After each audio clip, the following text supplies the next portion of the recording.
Ravana malala ao amin'ny tompo ho ampitomboana mandrakariva ao aminareo anie ny fahasoavana sy ny fiadanana avy amin'ilay Andriamanitra ray sy Jesoa Kristy ilay tompo ny finoantsika. Amen. Hivavaka isika. Midera sy mankalaza anao izay ry Andriamanitra ray sy zanaka ary fanahy masino. Ilay Andriamanitra tia dia tia anay tokoa ka mamindra fo sy miantra, mitantana anay amin'ny tanàna kavana ny fahamarinanao. Misaotra anao izahay noho ny amin'ny fitsimbinanao sy ny zava-mahagaga ataonao eo amin'ny fiainanay.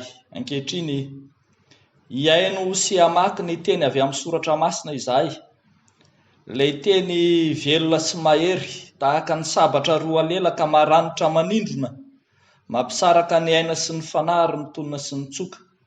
Ilay teny iorena ny finoanay. Koa mitenena amin'ny alalan'ny fanainao masina fa miaino izay mpanomponao amin'ny anaran'i Jesosy Kristy tomponay. Amen. Ny bokin'ny Deutéronomie toko 4:1 hatramin'ny 7 ry havana no mofonaina voalahatra ho antsika amin'ity andro anio ity. Deutéronomie toko 4:1 hatramin'ny 7.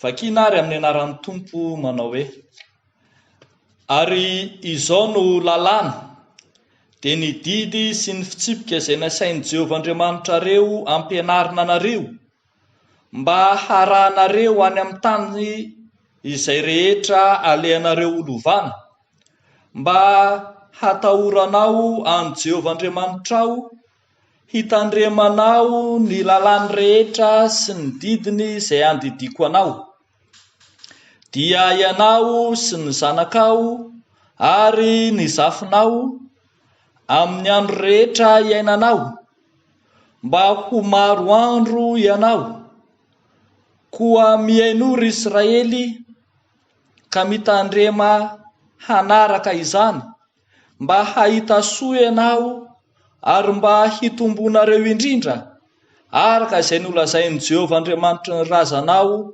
taminao, dia any amin'ny tany tondra-dronono sy tantely. Miainory Israely, Jehovah Andriamanitsika dia Jehovah iray ihany, ary tiava an Jehovah Andriamanitra ho amin'ny fonao rehetra sy ny fanahinao rehetra ary ny herinao rehetra.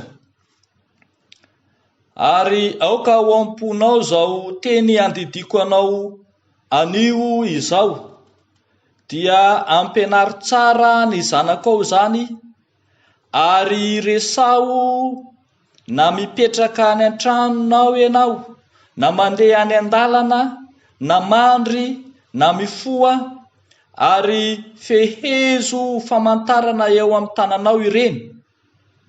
Ary eo ka ho fampahatsiarovana eo ambonin'ny andronao, ary soraty eo amin'ny tolam-baravaran'ny tranonao sy eo amin'ny vavahadinao. Ray masino, manamasinana amin'ny fahamarinana, ny teninao no fahamarinana. Amen. Ravako malala ho ny tompo, mampahatsiaro mandrakariva isika fa ny bokin'ny Deutéronomie dia midika famerenan-teny, famerenana ny lalàna, famerenana ny fitsipik'Andriamanitra izay efa nolazainy tamin'ny zanak'Israely arak'izay efa hitantsika eo amin'ny bokin'ny Eksodosy sy ny Levitikosy ary ny bokin'ny Nomery. Famerenan-teny mametraka amintsika ny hasina sy mahasarobidy io teny io na ny lalàna zany. Anio dia hijery isika fa tany vaovao, teny vaovao, vahoaka vaovao no aorin'Andriamanitra. Rehefa mamaky isika ny 1 hatramin'ny 3 dia mahita fa hita taratra eto ny teolojia ny testamenta taloha izay miorina ao amin'ny tany, teny ary vahoaka. Ny Deutéronomie indrindra dia iorenan'izany tsy afa-misaraka ny tany. Ny tany vaovao izay ambara eto dia le tany izay holovana, ilay tany tondra dronono sy tantely.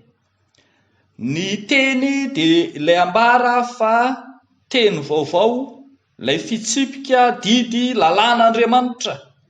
Ary ny vahoaka vaovao dia ilay ambara eto fa ny zanak'Israely manomboka eo aminao sy ny zanakao ary ny zafinao ho izy, ireo sarina taranaka telo, 3 génération, entina ilazana ny taranaka maharitra ka hitenenany fa ho taranaka hitombo any amin'ny tany vaovao izay ametrahan'Andriamanitra azy io. Rehavako malala, raha mandinika izao mofinaina izao isika dia mampahatsiaro antsika ilay fomba fitenenana malagasy manao hoe tanin'andriana tiana honenana, ny satan'andriana tsy maintsy efaina, sy ny amin'ny hoe trandraka tamena io ka manaraka volontany.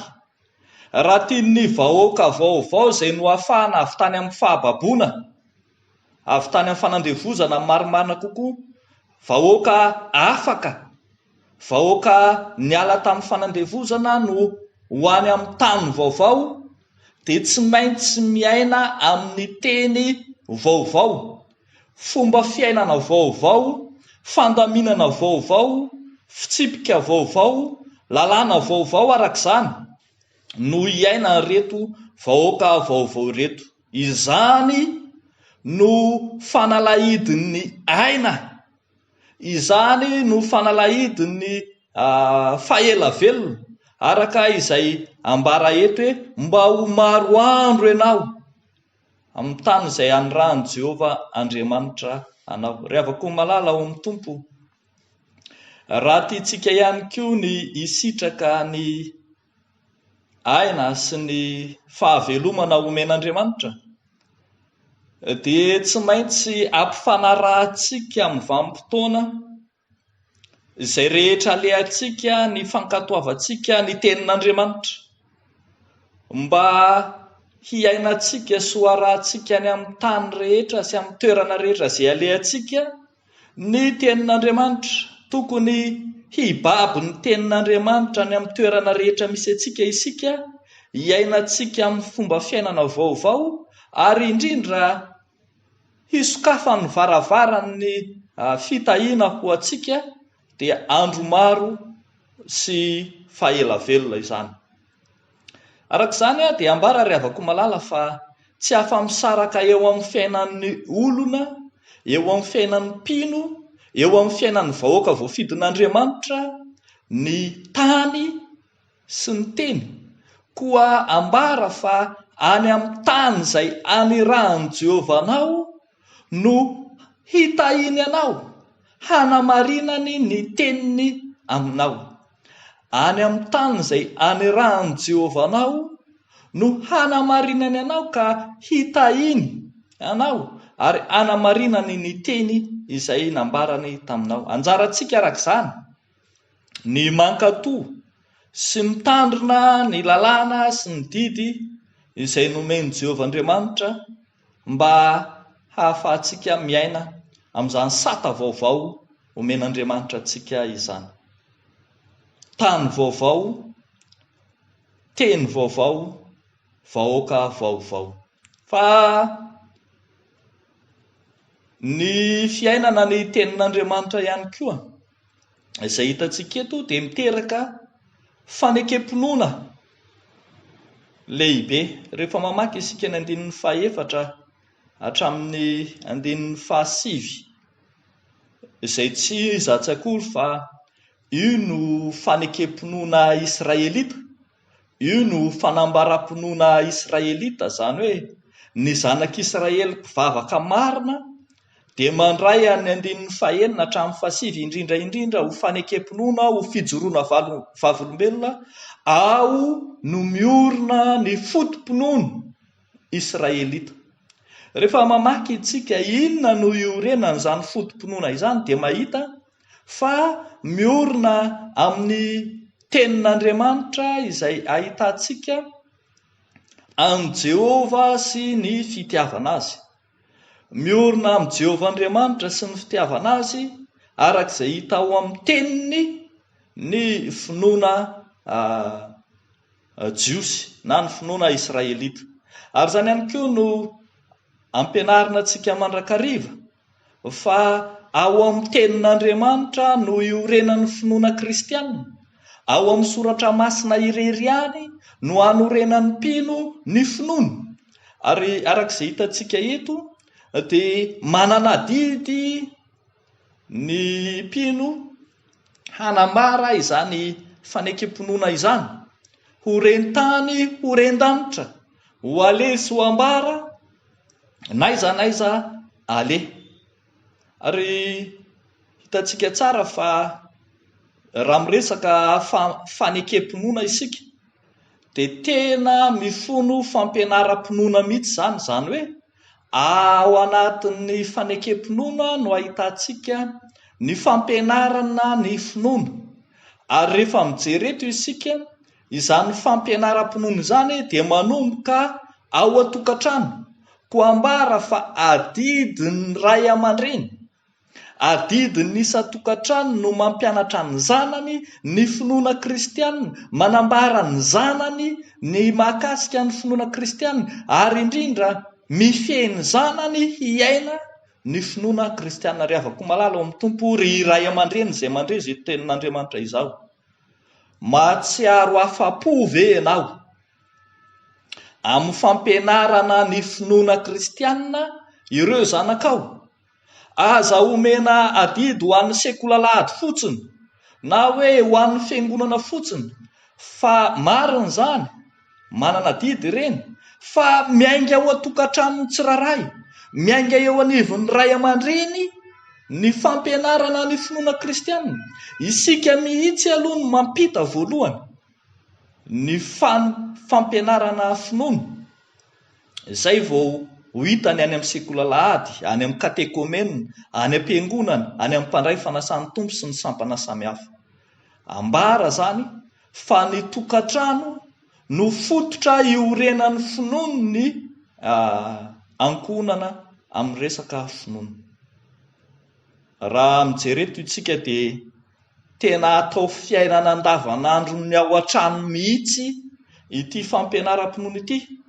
Ka raha mahatsiaro isika ray aman-dreny fa tsy dia tena afa-po loatra amin'ny fitezana ny zanakitsika, ny fanabeazana ny zanakitsika amin'ny resaka soratra masina amin'ny fampianaram-pinoana, dia fotoana mety izao hampahatsiarovana antsika. Eny, marobe ane ohatra ny ray aman-dreny nanao fanekena manao hoe tamin'ny nanao batisa ny zanany hoe ampianatra azy ny anton'izao fanaovam-batisa izao, efa mba nataontsika ve no nampianatra ny zanantsika ny dikan'ny batisa sy ny antony nanaovana izany batisa izany tamin'izy mbola kely? Efa nampianarintsika ve ny fototry ny finoantsika, ny maha-kristianina antsika sy ny mampiavaka antsika amin'ny fivavahana hafa? Efa nampianarintsika ve ny momba an' Jesosy Kristy tsy ny tantara fotsiny, fa ny maha izy azy an' Jesosy amin'ny maha-Andriamanitra mpamonjy azy? Adidintsika izany ry havako malalaka dia mampahery antsika amin'ny anaran'i Jesosy. Izao no fampanantenana ny soratra masina. Raha manao an'izany isika dia hitahantsika Andriamanitra. Raha manao an'izany isika dia anehoana fa marika ny fitiavantsika Andriamanitra amin'ny fotsika rehetra sy ny saitsika rehetra ary ny fanahintsika rehetra zany hoe ny fitiavana an'Andriamanitra dia asehontsika amin'ny alalan'ny fanekempinoana sy ny fampianaram-pinoana izay ataontsika ao an-tokantranontsika, atombokantsika ao an-tokantranontsika. Dia mampahery antsika rehetra amin'ny anaran'i Jesosy Kristy Tompo ry havako ny amin'izao fiorenana ny finoana amin'ny tenin'Andriamanitra izao. Ho an'Andriamanitra irery ihany ny voninahitra. Amen. Hivavaka isika. Raha eo misaotra sy mideranao zahay afaka nandrindray izany teny sy fampianarana nomenao anay izany, fa ao amin'ny teninao no misy ny aina ho anay, ao amin'ny teninao no misy ny finoanay, ao amin'ny teninao no miantoka ny fahavelomana ho anay, ary mbola ao amin'ny teninao koa no ampianarana anay ny sitraponao, koa misaotranao izay Tompo noho ny amin'izany, mametraka ny fitiavanay anao eo ambany fahasoavanao izay raiso Tompo, izay endrika rehetra fanoloran-tenanay, asehonay aminao Andriamanitra, amin'ny fonay rehetra sy sainay rehetra ary fanahinay rehetra. Fa miteny io ty koa izay dia mivavaka ho an'ny isan-tokantrano izay manana didy lehibe amin'ny fampitana ny finoana amin'ireo zanaka sy ny taranaka faramandimby.